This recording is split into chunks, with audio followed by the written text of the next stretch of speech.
Liverpool must reverse Raheem Sterling transfer trick to prevent FSG masterclass from backfiring. FSG look to have played a blinder in the winter transfer window, but Liverpool must learn from the Raheem Sterling saga to prevent it from turning sour.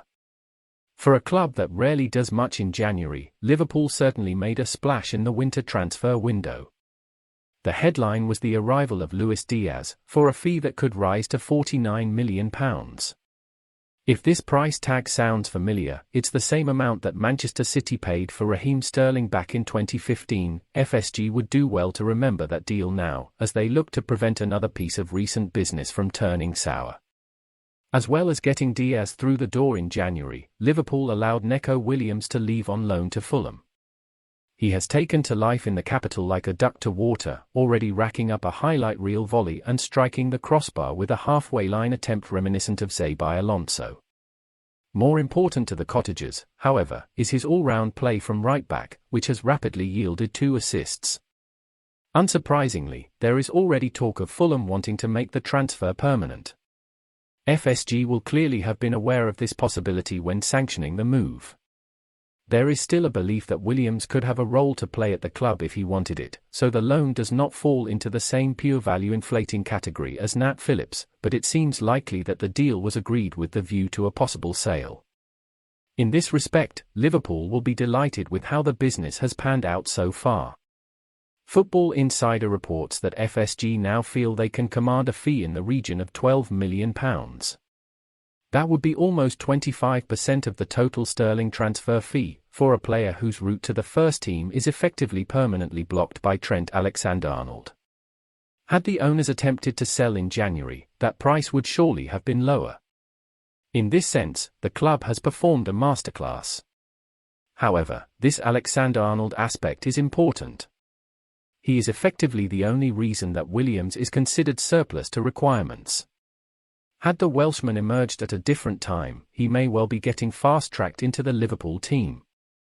Jurgen Klopp has seen fit to trust him on numerous occasions, and he is a fixture in the national team. Should FSG ultimately agree to a sale, they will undoubtedly be losing a big talent. This is why Liverpool must remember the Sterling deal. Of the £49 million mentioned earlier, only around £36.75 million found its way into the club bank account. That's because QPR had negotiated shrewdly in the initial 2010 transfer, ensuring a significant sell-on clause was included on top of the initial £500,000. FSG still made a healthy profit when they cashed in on Sterling during their first summer transfer window as owners, but QPR will have been laughing all the way to the bank.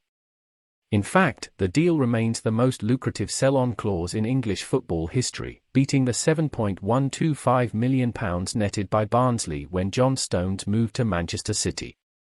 Williams will be going some way to beat that, although his compatriot Gareth Bale, who made the transition from fullback to mercurial winger, would have netted Southampton £21.5 million had they not allowed Spurs to buy out the clause for just £3 million.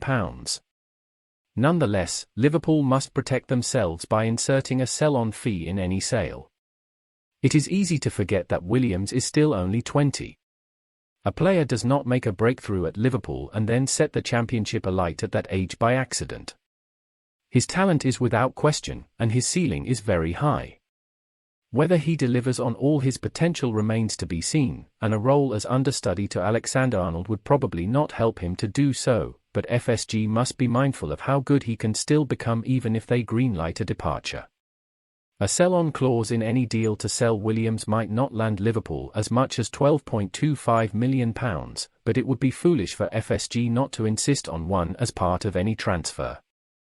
The club have done well to maximise value ahead of a possible sale, but they would still be letting a big talent go. Securing some insurance for the future might pay dividends down the line, just as it did for QPR with Sterling.